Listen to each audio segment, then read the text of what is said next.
மதுரை மாவட்டம் ஒத்தக்கடையில் உள்ள ஒரு ஜெராக்ஸ் கடையில் பணிபுரிந்த இளம்பெண் ஒருவர் கடந்த 17ஆம் தேதி தாக்கப்பட்டார். அவருடைய நண்பரும் காதலனுமாகிய அவர் நண்பருடன் சேர்ந்து தாக்குதலில் ஈடுபட்டார்.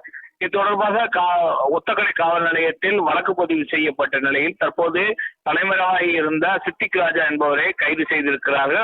அவருடைய தாக்குதலுக்கு உடனடியாக இருந்த அவருடைய நண்பர் ராஜா என்பவரையும் இந்த ஒத்தக்கடை காவல்துறையினர் கைது செய்திருக்கிறார்கள். கடந்த 17ஆம் தேதி இருந்த இளம்பெண் அதே பகுதியைச் சேர்ந்தவர். அவர் ஜெராக்ஸ் கடையில் நீண்ட நாட்களாக பணிபுரிந்து வருகிறார். இந்நிலையில் அவர் ஏற்கனவே பள்ளி செல்லக்கூடிய நாட்களிலே பள்ளியில் உடன்படித்த சித்திக் ராஜா என்பவரை காதலித்திருக்கிறார்.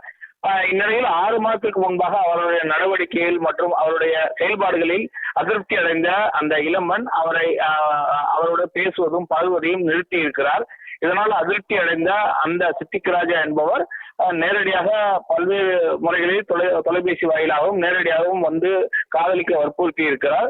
இந்த நிலையில் தான் 17ஆம் தேதி ஒரு பிற்பகல் நேரத்தில் கடையில் தனியாக இருந்த இளம்பெண்ணிடம் அவருடைய நண்பர் ராஜாவை நேரில் அழைத்து வாக்குவாதத்தில் ஈடுபட்டிருக்கிறார். அதனைத் தொடர்ந்து சராமரியாக தாக்குதலில் ஈடுபட்டதில் அவருக்கு பல்வேறு இடங்களில் காயம் ஏற்பட்டு அந்த இளம்பெண் மதுரை அரசு ராஜாட்சி மருத்துவமனையில் சிகிச்சைக்காக சேர்க்கப்பட்டார்.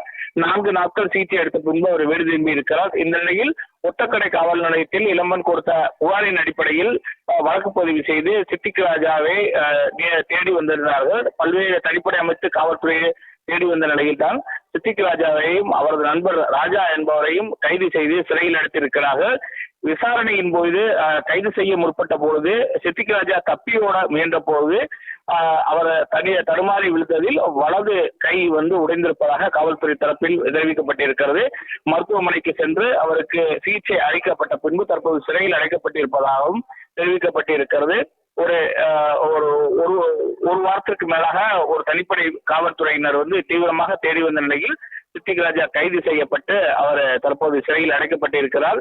இவருடைய சிசிடிவி காட்சிகள் ஒரு 4 நாட்களுக்கு முன்பாக வெளியாகி சமூக வலைதளங்களில் பரபரப்பு ஏற்படுத்திய நிலையில் தான் மதுரை மாவட்ட காவல்துறை கண்காணிப்பாளர் அரவிந்தன் அவருடைய உத்தரவின் பேரில் தனிப்படை காவல்துறையினர் பல்வேறு இடங்களில் தேடுதல் வேட்டை நடத்தி சித்திக் ராஜாவையும் அவரது நண்பர் ராஜாவையும் கைது செய்து சிறையில் அடைத்திருக்கிறார்கள். யுவராணி.